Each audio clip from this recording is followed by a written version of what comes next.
Hey there, VDC coming at you from my craft pit in wonderful Las Vegas, Nevada. Thank you for tuning into our channel. I know your time is valuable and you're spending time here watching this video. Hopefully you get something out of it. If you do, give it a thumbs up. If you don't, give it the finger. Just want to go over a few things. You know, I see a lot of people come into town and see them walk away loser most of the time, and a lot of it is attributed to bad money management. Bad table departures, rules, coming underfinanced to their bankroll. So I want to discuss a few things here. In my opinion, money management is the key to success. You need to be properly financed.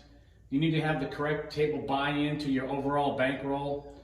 You need to don't come underfinanced, and you need to have a win goal and a table departure rule for every session you play in. That's pretty key if you're going to succeed in this town, being that a person who lives here or people that come, and they visit, weekends and throughout the month, throughout the course of the year. I was taught this in 1993, and I still kind of hold true to it to this day. Back in 1993, I had like $1,000 to $1,500 bankroll, and I was playing a $10 unit. So we'll discuss all this here. So what is your bankroll? Your bankroll is not what you buy in at the table with. I know a lot of guys on YouTube are talking about bankroll this, bankroll that. That is a table buy-in.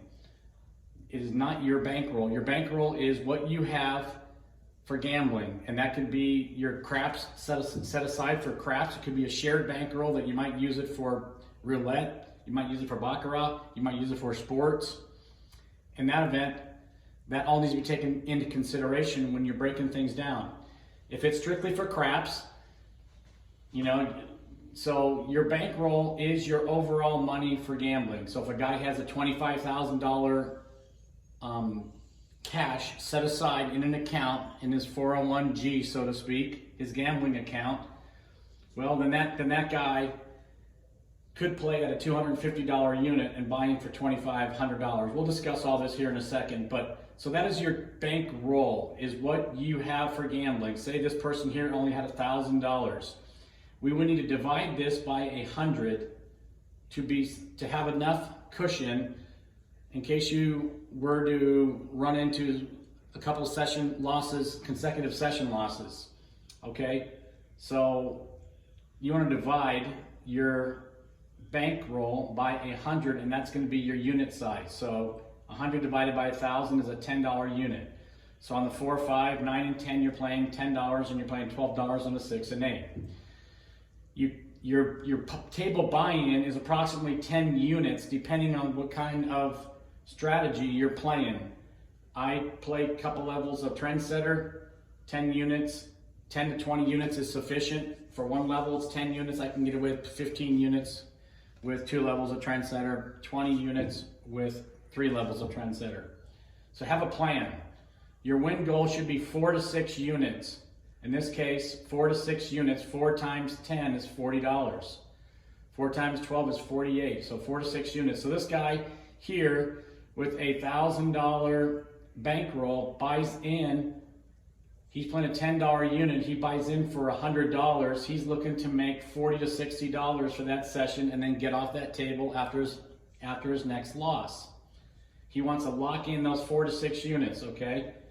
His loss limit is going to be around 5 units, in this case around $50, okay? And his plan to succeed, whatever his plan of attack is, if he's playing do side, don't side, 3-point molly, whatever type of system he's using to try to generate, whether he's just shooting the dice, whatever his plan is, he needs to have a plan going into the casino, and he needs to try to stick to that plan, okay?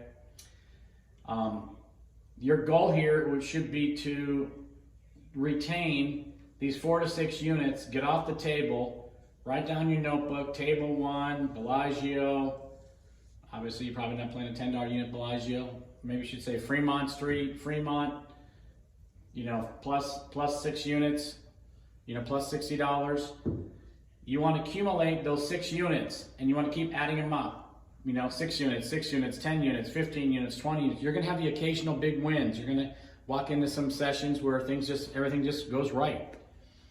You know, but your loss limit, you're going to be able to get out of these sessions and minimize your losses and move on to the next one. Okay? And the session can last anywhere from 15 minutes all the way up to, 2 hours on the table, depending on what you're doing. So you want to accumulate these win goals until this 100 units here turns to 200. When it turns to 200, all this doubles. You are now playing at a $20 unit. And in the example here, I went to 2,500, so you would need this to turn to 250 units of 10 to make 2,500, okay? So jumping down to the next scale, let's say a person wants to do this over a few months, and they come into town, on a weekend type basis, and they're playing 3 to 5 sessions a day, and they're here for Friday, Saturday, Sunday. They could conceivably win 15 to 20 units a day, 60 units over a weekend if they're staying disciplined. And look, in one weekend they're almost at 100. So a couple of weekends you might have to lose one in there. Maybe in the course of a month, you come once a week, course of a month, you can get this to 200 units. The goal is to increase your unit size, and you'll see why in a minute. Second guy, he comes in, he's built this 1,000 to 2,500. He's now playing a $25 unit on the 4, 5, 9, and 10, a $30 unit on the 6 and 8. He buys in for the table for $250, okay? His win goal is 100 to 150. It's still 4 to 6 units, and now it's 4 to 6 units of 25 and 30. Okay, and we got odds on those monies there, so it's going to be a lot. It's going to be 4 to 6 units is going to come relatively quick if you play the right strategy. That's the key to the whole thing too, as well, is playing the right winning method. His loss limit here is 125. His goal here is to take this 2,500 and increase it to where he wants to double it to where he's at a $5,000 play-in bankroll, overall bankroll, to where he's divided by 100 here. He's playing at a $50 unit on the 4, 5, 9, and 10, 60 on the 6 and 8. His table buy-in is $500, okay, and his win goal is 2 to 300, and his loss limit's 250. Again, you see somebody at the table and you see them buy in for $500. Are they playing a $50 or $60 unit? Okay, say that's $7,500 now.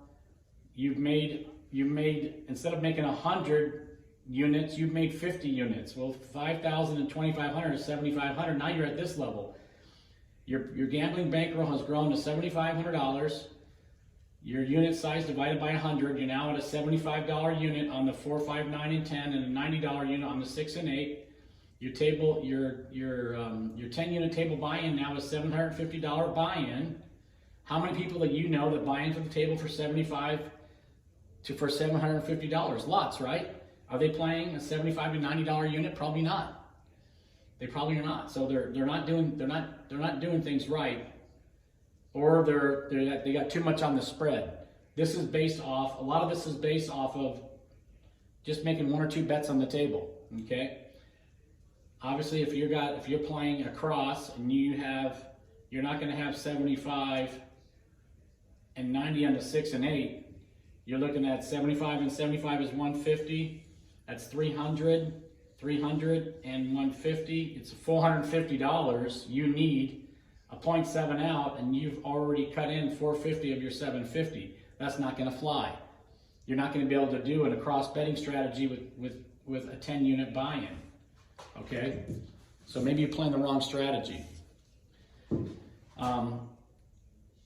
Anyway, jumping down here to the $10,000 bankroll, you're at a $100 unit. Your table buy-in is $1,000. Your win goal is $400 to $600. Your loss limit is $500. You increase that by 50%. You're at a $15,000 bankroll. 150 is your unit size. $1,500 table buy-in. How many people again right now that you know that buying for $1,500? Lots, right? Are they playing a $150 unit on one number? Probably not. So they're doing something wrong. $600 to $900 is your win goal. $750 your loss limit, etc. This goes all the way down to You know, we can skip a couple of these, jump down to 25,000. You're at a $250 unit. $2,500 is your table buy-in. Your win goal is 100, 1,000 to 1,500. Your loss limit's 1,250. Okay, so you were to double that to 50K, $50,000 bankroll. You're at a $500 unit size. Your table buy-in is at 5,000, and your win goal is at 2,000 to 3,000. Your loss limit's at 2,500. You know, I'm somewhere in this range where I buy in for 3,000 to 5,000 right in here. I'm a little bit more conservative. My bankroll is bigger than this. It justifies, you know, playing a bigger unit. But, you know, living here in town, try to stay underneath the radar as much as I can. In any event, so having a plan to succeed is probably the most important thing behind all of this, because if you're playing a losing strategy, and that strategy could be something where you're trying to get your 2 hits and down, or you know, you lose your 44 inside and now you're jumping to 110 inside, and you lose that and now you're at, you know, 320 across, and you lose that, and you know, those progressions, in my opinion, you know, they're bankroll killers. You know, they'll wipe you out. You know, I'm not a believer of those whatsoever. A lot of my friends play that way, and unfortunately, a lot of them leave the weekend losing. You know, I play a single flat betting unit myself. So if I'm playing a $7,500 you know, bankroll, my overall bankroll is $7,500, and I'm playing I buy in for $750. I'm looking to put $75 to $90 on one number, okay? And I'm looking to hit that number and get off that shooter, you know. And I'm looking to do that 4 to 6 times throughout the session, and that's just one. That would be something like on level 2, for example, you know. And I pick and choose what number I'm betting based off the table trend that I'm trending in, that I'm you know, playing in the moment. And you know, I'm looking to hit 4 to 6 to 8 to 10 units. You know, I'm never going to limit myself. I'm not going to stop after I hit my 6 unit win goal. I'm going to continue, and I could have a trailing stop loss at that point. You know, it's all kind of, you know, on feel. I don't necessarily leave after the first loss. You know, once I achieve a 6 unit win goal, although that would long term would be very successful to be that disciplined. Sometimes I'll go back in and I'll continue, and I'll have a trailing stop loss. If I win 8 units, maybe I'll bring that trailing stop loss up to 6, and now I'll have a 2 unit cushion on the next shooter, whether it's me shooting or somebody else. But the key again is what plan do you have to succeed? You know, I personally play 3 levels of trendsetter, and I'm using all 3 different levels that are playing 3 different types of trends on the table at one time, and I'm trying to get to my 10 to 15, 20 unit win goal with 3 things at one time. And those 3 things are tracking. I could be tracking lost numbers, that maybe I'm looking to lay a number and capitalize on something for a short window of time. You know, I could be doing that, or I could be looking to play a dominant number, or a repeating number, or, you know, table dominant number, or a recent dominant, something like that, where I'm looking to attack something like that. Or if a shooter gets hot, you know, I'm looking to play, you know, everything on that shooter after I get my win goal of my 1 unit. And I'm going to come back in. I'm not going to sit there with my hands folded and say, well, I got my 1 unit off that shooter. You know, that would be stupid to watch a 50 hand, 30, 40, 50 hand roll go by. So, you know, I'm looking to jump in and to maybe spread out 3 half units and then move up from there on a shooter that's showing, you know, that he's hit his 2, 3 repeats of numbers. He's into the hand 12, 15 rolls. I'm looking to ride that shooter out, you know. I'm not going to sit there with my hands crossed, but I do have rules that tell me what I'm betting on that shooter based off of if I won my main bet on that shooter. If I didn't win my main bet, I'm more conservative because I'm not playing in profit. So the the whole key of this is just discipline. It's staying true to something and not chasing your bets. And I've been there. I've chased bets. You know, I'm telling you off experience, it doesn't work. It doesn't work. And you lose in the long run, you know, and I don't drink at the table, and I've had, you know, I'm a big proponent of not drinking at the table. I think alcohol plays an influence. There's a reason the casinos are giving you that booze for free when you're playing. You know, I like to stay alert. You know, you don't drink on the job at work. Why drink at the craps table? You know, that's how I feel. So everybody's got their own thing. You know, people feel like they loosen up a little bit, but you know, anyway, that's pretty much it for now. We can get into more things later. We can get into touch base on some things on how I read the table and what I use to try to capitalize. And maybe we can get some live rolls going here. And I did that on some of the other videos. I got some that I haven't put out yet. Just a matter of uploading them and stuff. So anyway, that's it for tonight, guys. Appreciate your time. Thanks for tuning in. God bless you. See you at the cage. Peace.